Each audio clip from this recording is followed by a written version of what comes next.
in discussing cells, we want to learn not just the parts of the cell, but how things move around the cell.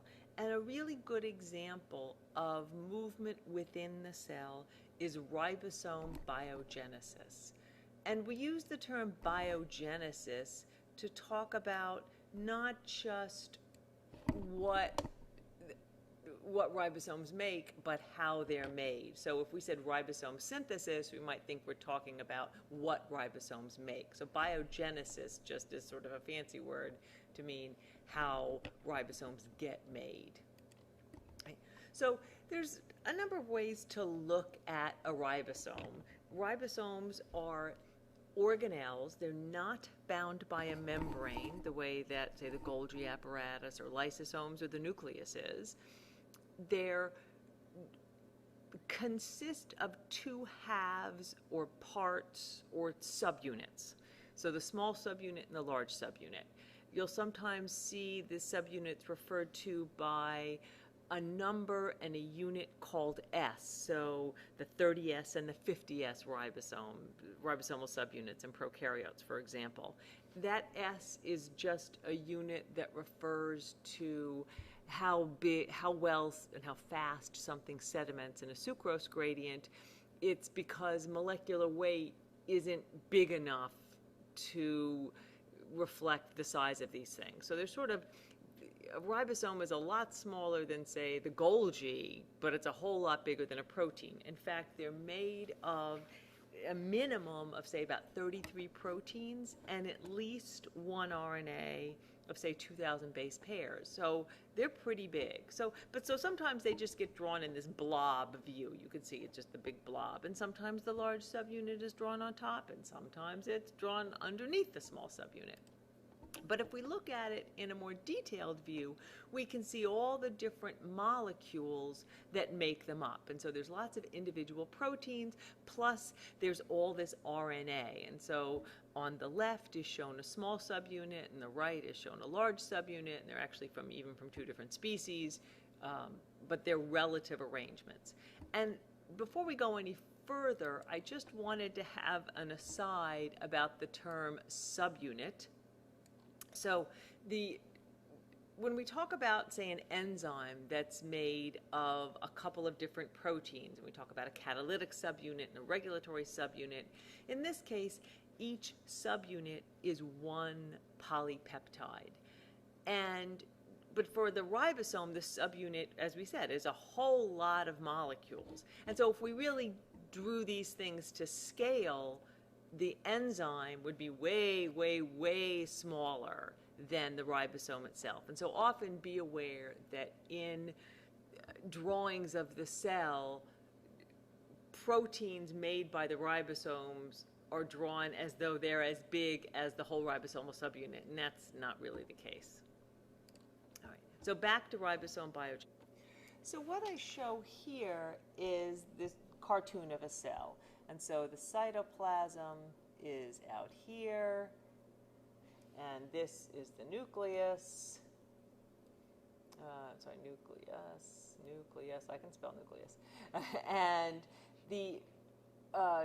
this area here that I've sort of a cutaway view of the nuclear membrane, and these represent nuclear pores.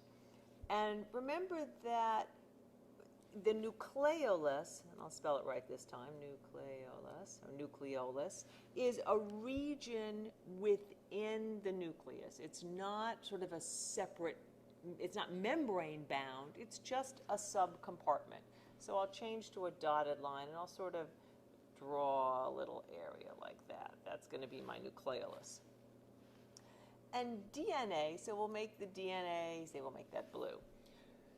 The unwound chromosomes are in the nucleus, and a given chromosome might have part of its region in the nucleolus and part sort of outside of the nucleolar region, and it might go through like this, and maybe there's another chromosome, but it's like this, and we're going to come and go over like that. Okay.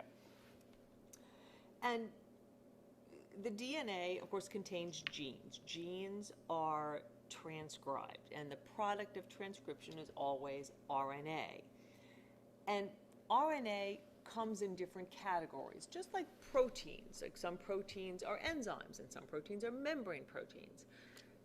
When in RNA, some RNA functions as messenger RNA, and it'll be translated to produce a protein.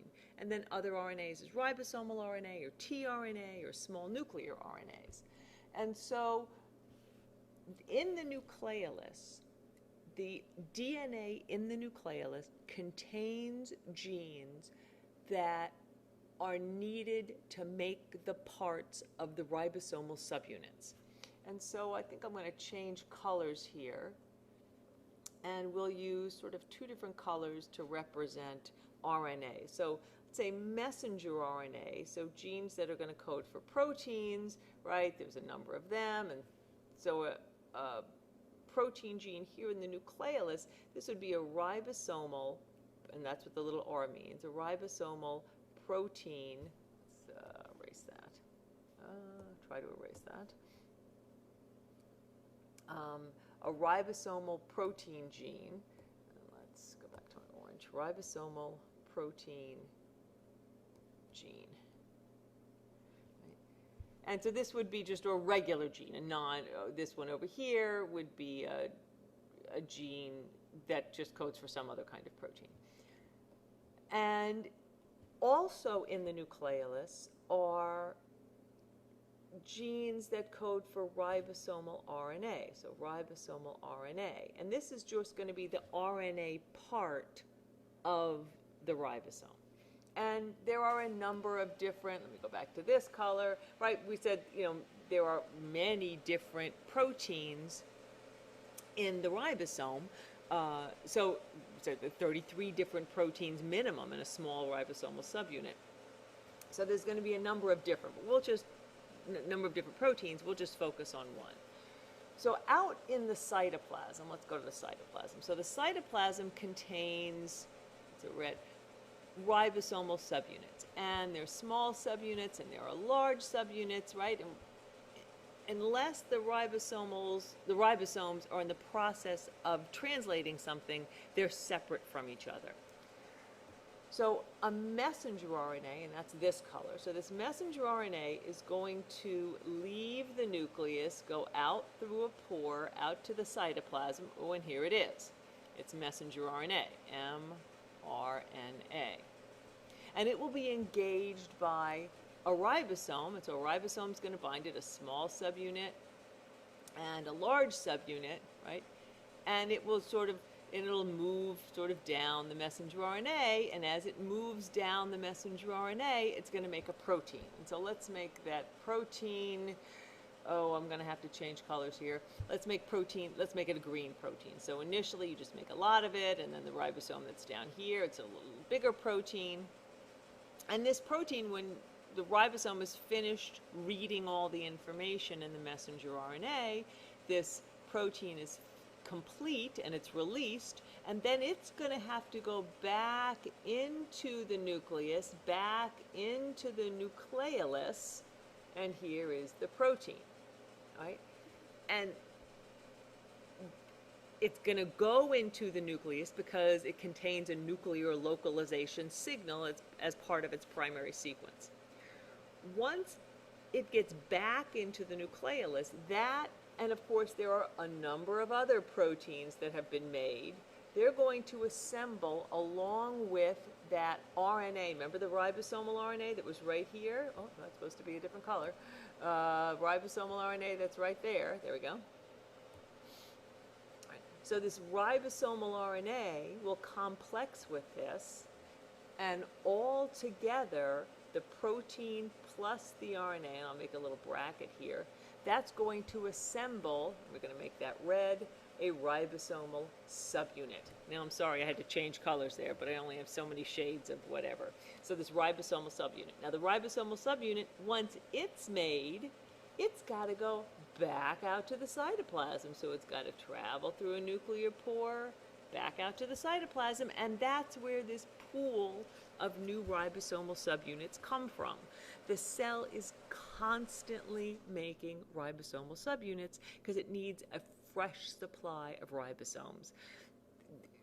Ribosomal subunits would only last, I don't know, a couple of days or so, give or take, and then it's going to break down and all the components will be broken down and recycled, and so you're constantly needing more of them.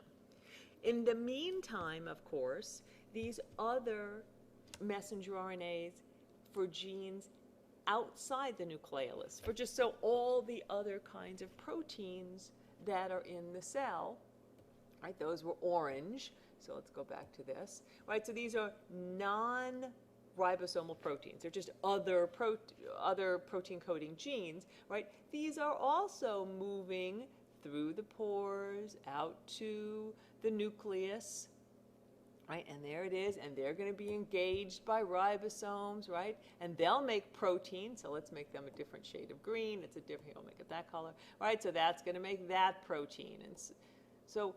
And some of those proteins, depending on what their job is, right, if they're being made on free ribosomes, they're going to either stay in the cytoplasm, right here.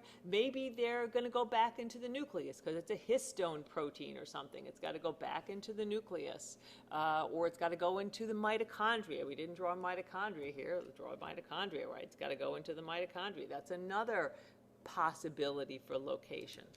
So the idea here is to give you a feeling for all of the movement that's going on in the cell.